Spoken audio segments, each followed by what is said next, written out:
Hello and welcome to TUTV. I'm Elise McGoran. And I'm Jack Zico. How's it going, guys?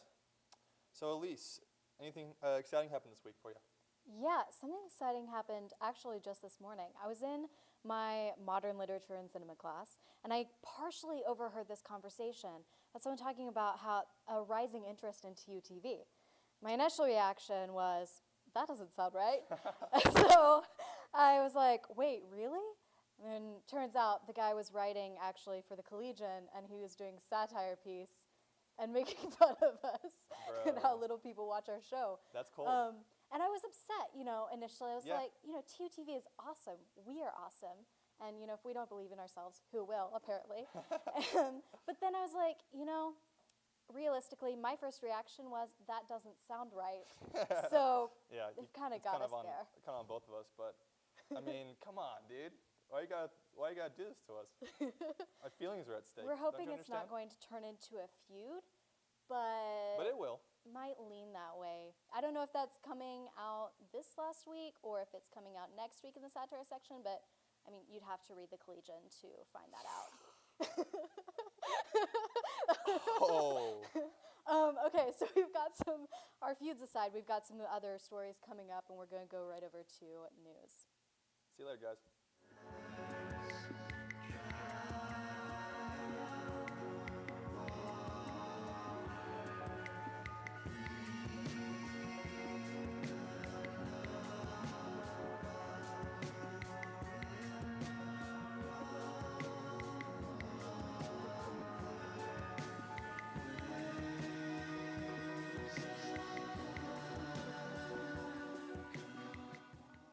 Hello and welcome to TUTV News, the segment with anchors so good looking we always come first. I'm Molly. And I'm Dylan.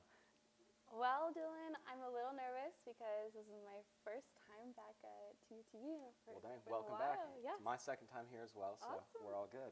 All right, let's get it started. All right. Tulsa Mayor G.T. Bynum laid out his 16 new goals for the city last week. He referred to them as AIM goals. AIM stands for Action and Implementation on Management. His office divided the goals into 4 broad categories. Part of the plan is a $130,000 web-based data analysis tool that allows Tulsans to track how the city is progressing on these plans. James Wagner, who is one of the chief performance strategy and innovative for Tulsa, called the goals 2-year targets. This is because most of the data used assesses how Tulsa is progressing, is not available in real time. Wagner affirmed that his office will revisit the goals in the end of 2018. Bynum says that he sees the 2 important values in the AIM plan. First, the values for the city citizens because they are transparent in a way to know that Tulsa is performing. Second, the city can assess what it does and doesn't work, helping save money along the way and scraping falling programs. 34,000 kids from the Tulsa area will take field trips to the Gathering Place, Tulsa's large park project that's been a decade in the making. The first kids went to the park last Friday. 200 children from Eugene Field Elementary were the first to explore the Chapman Adventure Playground. 5 acres are open for these scheduled field trips. A spokesman for this Gathering Place project, Tony Moore, hinted at what still lies ahead. He told Tulsa World that, quote, a lot more activities to be done, from restaurants to be finished, the lodge to be finished, a lot more trees to be put in, the boathouse, where we'll have kayaking and canoeing. The Gathering Place's next milestone comes this summer, with its grand opening to the public. Riverside Drive will finally reopen when the rest of the park does at that time. The Gathering Place project connects 3 different adjacent plots of land along the river to the existing Tulsa River Park system. Its goal is to blend nature into an urban setting. Students enrolled in TU's Presidential Leaders Fellowship course recently completed their fall project. They created a sample piece of legislation to be sent to State Representative Monroe Nicholas from Tulsa for consideration. The legislation, called the Oklahoma Economic Development Long-Term Investment Act, aims to improve the health and education of Oklahomans as means to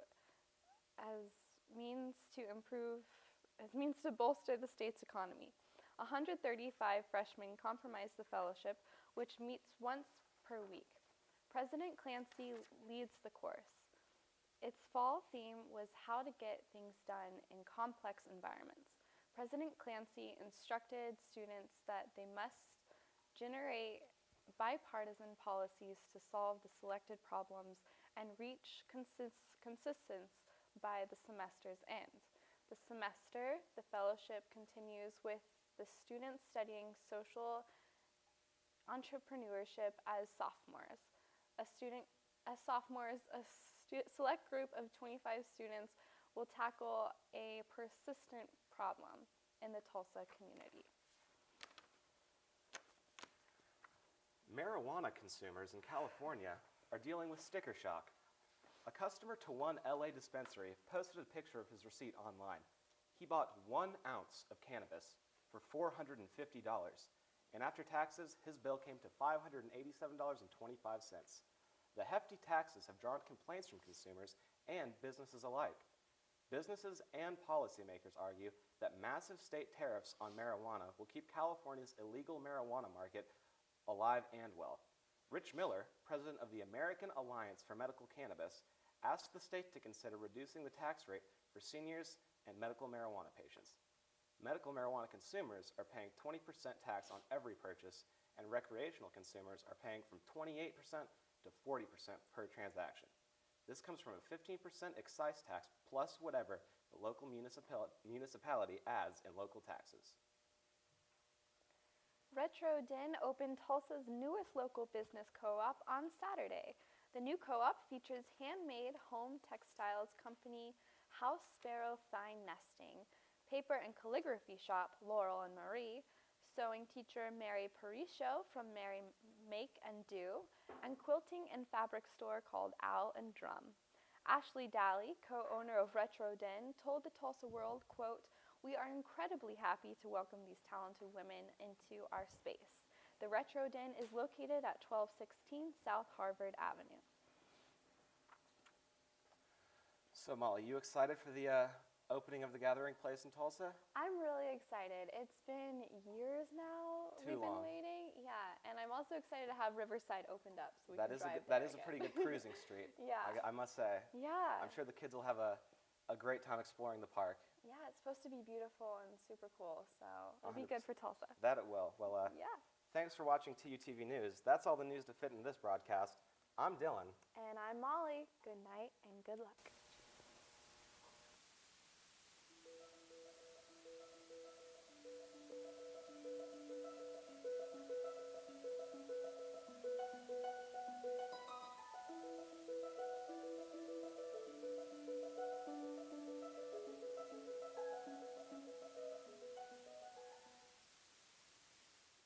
Hey TUTV, welcome back. We are here with Laura Scotch.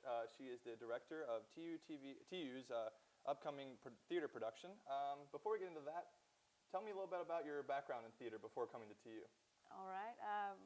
I actually grew up in Tulsa, and I did a lot, theater all through elementary, high school. Right. But I immediately wanted to get to where there was more things happening, so Right. I went to college in Los Angeles and started getting into the movies a little bit there, realized I needed theater. Right. So I went out and I just started doing touring theater all over the country, and ended up in New York, where I stayed for 17 years. Impressive. And just did everything. I went out touring. I did a lot of downtown experimental theater. That was my main thing. I really like sort of a more experimental, pushing edges, pushing boundaries kind of thing. Right. And then I had a family and decided it would be a good time to come back to Tulsa. And then this opportunity came up at TU, and I thought this is a fantastic place to be. Thank you so much for coming back. My pleasure. So the play, tell us a little bit about that, the name of the play, what the play is, and why you chose to do that now. All right, we are doing 1984, an adaptation of George Orwell's 1984. We're opening February 22nd here at TU. And there were several reasons why we chose 1984. First off, this February time slot, we like to focus it on something that is accessible to high school students. We like to invite high school students in. We actually have two special matinees for all of the area high school students to come for free. And this is on most everyone's reading list, so that was one thing that drew me to it, as well as the current political condition. Last January, around the time when one of the officials of the current administration mentioned something about alternative facts. We hear a lot about fake news. There's a lot of very different ideas of what is truth. And at that point, last January, just sales of this book skyrocketed. Everyone was like, oh, this sounds a lot like Newspeak to me. So it became very current topic. And so I started looking at adaptations of that book. I loved it. I've always loved George Orwell's writing. And since it would fit into the high school situation and also, kind of speak to the times that we live in, I thought it would be very interesting. So I started looking at the different adaptations that are available out there. So about that, there's very limited amount of adaptations. And what did it take for you to do your own adaptation? Well, actually, there's one adaptation that was written, I believe, in 1963. That's the standard non-professional adaptation that people use. Unfortunately, it's not very good. So I didn't. It's too talky. And I mean, this is a huge book. It's a massive book. So just the art of adaptation, narrowing the focus, figuring out what sections of the book you want to focus on. And, anyone coming thinking that they're going to see all of 1984 is going to be sorely disappointed. It's hour 20 minutes. So this production is an adaptation written by a gentleman named Andrew White out of the Looking Glass Theater in Chicago. And which is a very dynamic, very amazing theater company. They do a lot of very experimental, out there stuff. So this production, they did it at the Looking Glass, they did it at Steppenwolf, which is a very important theater in Chicago, and two professional companies in Florida. And when I read it, I thought, well, we have to do this. So I had to get special permission from the Orwell estate, which was quite difficult to do. That sounds difficult. It took several months. And so we are only the fifth production of this particular adaptation in the country. Wow, that's impressive. So as a fun little hypothetical question, just to wrap things up, another one of George Orwell's books, as you might know, is Animal Farm, very well known. If you were to produce a theater adaptation of Animal Farm, what do you think you'd do, considering that all the characters are animals?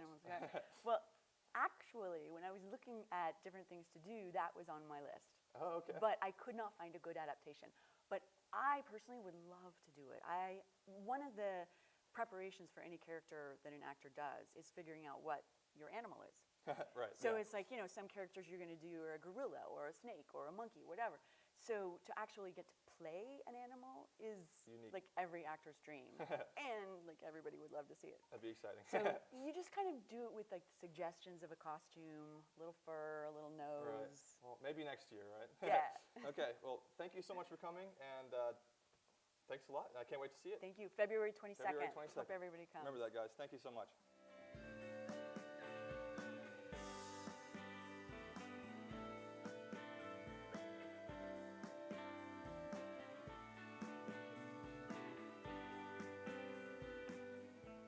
Hey guys, welcome back. I'm Alex. And I'm Jack. We got a big week upcoming and in the past for sports, so let's check it out.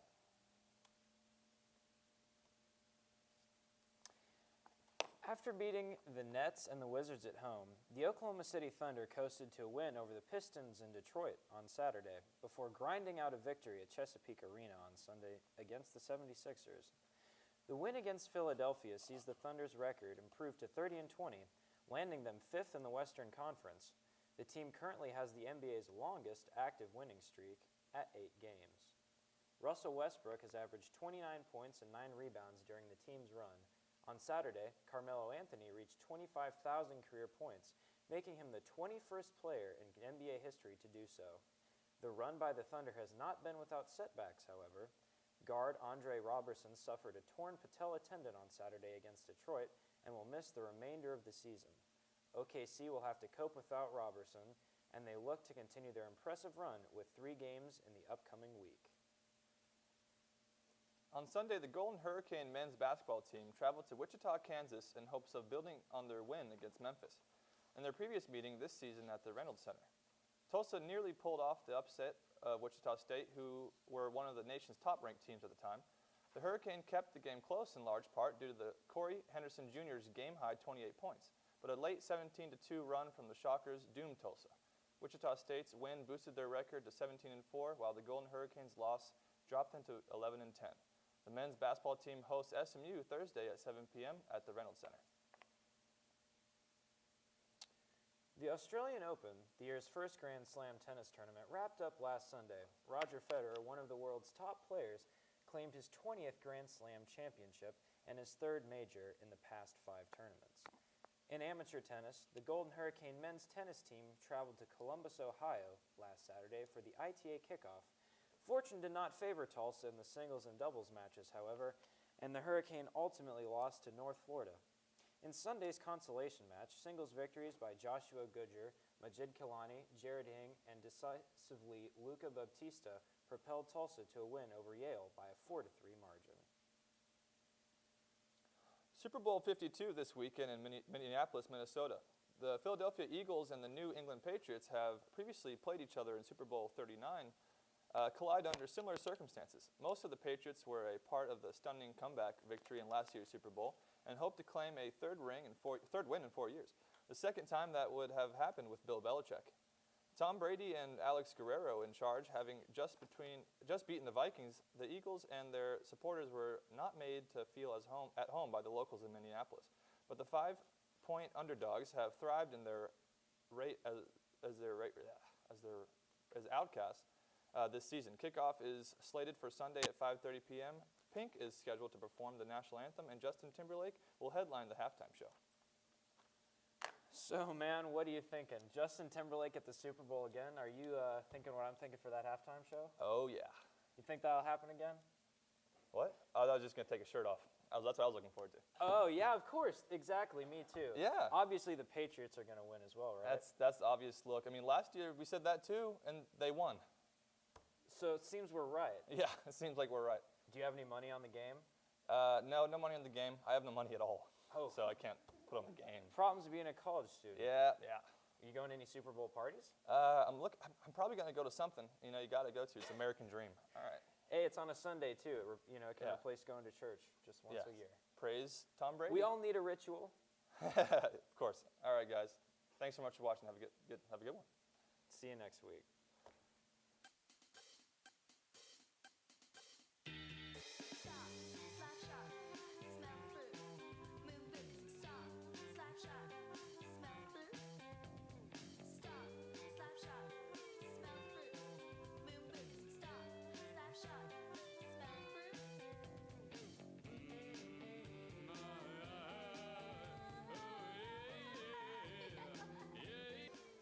Hello, I'm Molly. And I'm Dylan. Welcome back to TUTV Entertainment. This week we had a pretty big week for entertainment. I mean, there's the Oscar nominations, some Grammy wins. I mean, Yeah. all around exciting times, I'd say. A lot has happened for sure, so let's get back into it. Nominations for the 90th Annual Oscar Awards were announced on Tuesday morning. Academy President John Bailey, Tiffany Haddish, and Anthony Serkis revealed the nominees from the Samuel Godwin Theater in Beverly Hills, California. The leading film was Guillermo del Toro's The Shape of Water, which took home 13 nominations, including Best Picture. Dunkirk followed closely behind with 8 nominations, and Three Billboards Outside Ebbing, Missouri came in third with 7 nominations. The Academy Awards will be hosted by Jimmy Kimmel for the second time and will air live from ABC on March 4th. On Saturday, Google began selling its new Clip camera, an artificial intelligence device that will take a picture when it detects something interesting. The device was unveiled last October, and Google has kept relatively quiet about it since. Although the camera is available for $249, orders have reportedly stopped, and potential customers are redirected to a wait list. Those who placed an order before the delay can expect to receive the device between February 27th and March 5th. The clip camera is marketed towards parents who like to take a lot of pictures of their kids. Supposedly, the camera will sit in the background and detect the exact right moment to take a picture. Many have expressed concern about being watched, but Google has assured customers that no images will be sent to external servers. Acclaimed science fiction and fantasy author Ursula K. Le Guin died on Monday at her home in Portland, Oregon. She was 88 years old. Le Guin is perhaps best remembered for her novel The Left Hand of Darkness, which explores a genderless alien society. It won both the Hugo and Nebula Awards for Best Novel. Le Guin's books have been translated into 40 languages and have sold millions of copies worldwide. Literary critic Harold Bloom once wrote of Le Guin, quote, "She had raised fantasy into high literature for our time." The 2018 Grammy Award show concluded on Sunday night. Bruno Mars took home the Album of the Year award for 24K Magic and Record of the Year for That's What I Like. Kendrick Lamar won 5 awards, including Best Rap Album of the Year for Damn. Alessia Cara won Best New Artist. During the ceremony, several artists spoke up against sexual harassment and assault in the entertainment industry. Janelle Monáe gave a powerful speech calling for change, and pop artist Kesha delivered an emotional performance of her song Praying, which is based on her experiences with sexual assault. MGM recently acquired the rights to produce an Aretha Franklin biopic. Jennifer Hudson has been signed on to play the role of Franklin. Producers such as Scott Bernstein of Straight Outta Compton and Harvey Mason of Pitch Perfect 2 are attached to the untitled project. Hudson's casting was unveiled at the pre-Grammy Gala hosted by music producer Clive Davis. Aretha Franklin's achievements include 17 Grammy Awards and a Presidential Medal of Freedom. A release date for the biopic has not yet been announced.